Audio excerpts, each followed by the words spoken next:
Ok, aujourd'hui je vais vous montrer comment devenir complètement OP sur votre aventure survie en même pas 2 heures. En passant, cette vidéo est une suite de ma seconde vidéo qui vous montre comment bien démarrer une aventure survie, alors allez la voir si c'est pas déjà fait, et let's go! La première chose que vous allez avoir besoin pour devenir OP est des livres enchantés, et pour ça on a besoin de villageois libraires, alors on va essayer d'en enfermer au minimum 3 dans votre base. En effet, les libraires peuvent vous vendre tous les livres enchantés que vous voulez. Pour transformer un villageois en libraire, vous allez avoir besoin de pupitres qui se convectionnent comme ceci avec des bibliothèques. En les plaçant devant les villageois, vous allez pouvoir les transformer en libraires. En passant, la meilleure technique pour transporter un villageois est de les mettre dans un bateau et de les amener jusqu'à votre base. Vous pouvez aussi les déplacer avec un seau d'eau si jamais ils se bloquent dans des coins et ils ne veulent plus bouger. Ensuite, il va falloir venir casser et replacer leurs blocs de métier pour pouvoir avoir les trades qu'on veut. Nous, ce qu'on veut, c'est Homebreaking 3, Mending et Protection 4. J'ai réussi à avoir Mending pour 20 émeraudes, ce qui est un prix abordable. Il reste plus qu'à l'échanger pour pouvoir bloquer ces trades, car si vous ne le faites pas, il risque de les perdre.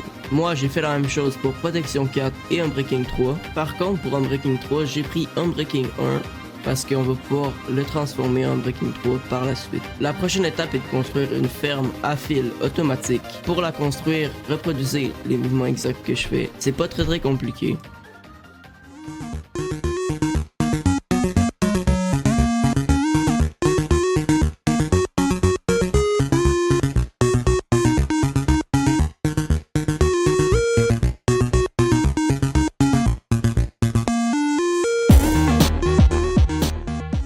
Maintenant, il reste plus qu'à l'allumer et pour ce faire, il faut donner un coup de cisaille sur le fil et allumer le levier par la suite. J'ai réussi, voilà ce que ça donne.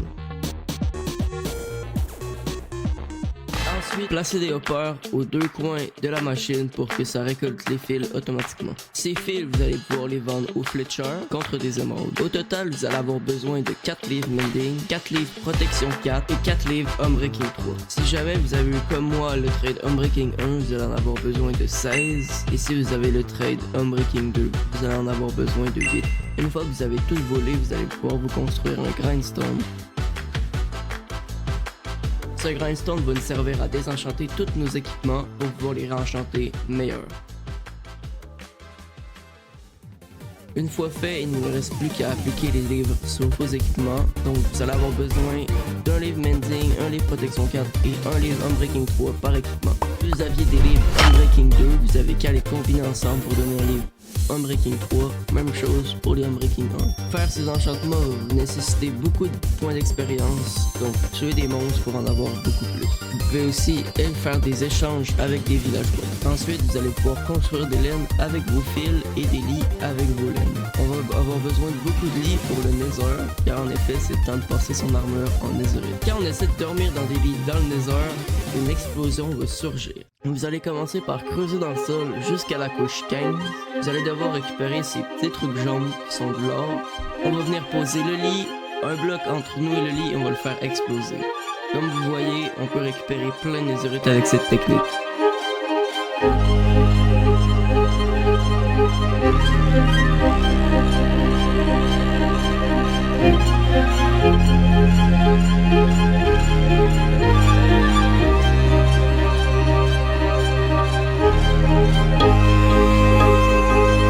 Vous allez pouvoir vous crafter vos lingots d'or et vous faire cuire vos anciens débris. Et maintenant, craftez-vous les lingots de netherite. Pour transformer notre équipement, on va avoir besoin de la smithing table qui se construit comme ceci. Et on peut finalement se faire notre armure en netherite.